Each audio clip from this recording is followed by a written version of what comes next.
Dan Jarvis. Thank you, Madam Deputy Speaker. It's a pleasure to be called to speak in this debate, and I'd like to begin by paying tribute to the Honourable Member for Kingston upon Hull North and the members for Briggan and Shipley for securing this debate. I think it is timely because there is a growing recognition that there is not sufficient investment going into transport in the north. Now, I don't see tonight's debate about being left against right, and I don't see tonight's debate simply as being north versus south. But this debate should be about how we ensure that the north gets a fair deal from national government. And I want to work with members right across this House to persuade the current government to invest more, and then to ensure that the one after that and the one after that also invest more. Because if we are to address the inequalities that no doubt do indeed exist in levels of investment between areas in London and the south of England, then this will require investment over the longer term. So, Madam Deputy Speaker, what is the best way of doing that? Well, partly it is about devolution. Now, some devolution deals have relatively recently been agreed, not so far in Yorkshire, but in other areas, Manchester, Liverpool and elsewhere. And there, the newly elected mayors have already established themselves as important voices in our national debate. Alongside that, Transport for the North was formed in 2015 as the first sub-regional transport body in the UK, and many of us were hopeful that Transport for the North would become a powerful advocate for rebalancing our economy and closing the divide in investment between the North and the South, with the powers to back that up. But the reality is that in recent times, Madam Deputy Speaker, we seem to have hit the buffers.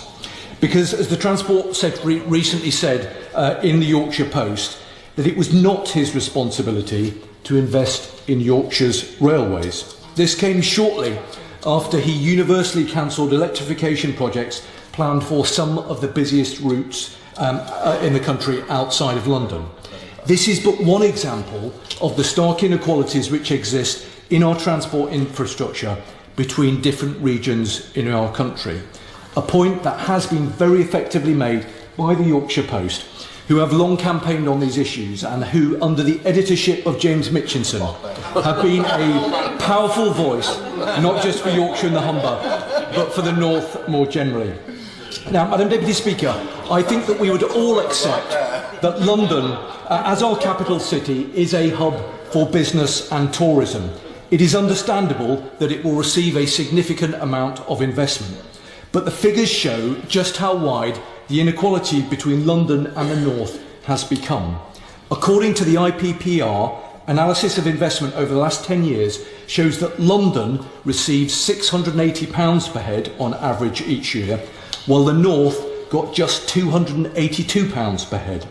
If the North had received the same level of funding, we would have had an additional £59 billion to spend in the last decade. Now, Madam Deputy Speaker, in many other European countries, decisions about transport spending are made locally or regionally. In other words, they are made by those best placed to understand the problems and priorities in their area. But recent news, highlighted by the Channel 4 Dispatches programme, raises real concerns about the future direction of Transport for the North. Because, Madam Deputy Speaker, we now know that on current planning, it will only be a pale imitation of Transport for London. It will have an advisory role, but it will not be able to determine or deliver on transport priorities. If the government were really serious about giving this organisation teeth, then they would be more ambitious about its remit. Transport for London has been effective in securing additional investment in our capital city. Why shouldn't the north of England have the same? Because, Madam Deputy Speaker, transport infrastructure is a key driver of economic growth. Strong transport links between our cities and towns attract businesses, allow people to work over a wider geographical area and increase productivity. And public investment in transport leverages further private transport investment. The reality is that the Northern Powerhouse will never truly get off the ground without increased transport investment. As my honourable friend, the member for Kingston upon Hull North, said in a recent Yorkshire Post article, the North currently faces the worst of both worlds, in that we won't have the money to fund our transport projects and we won't be given the power to raise the money ourselves.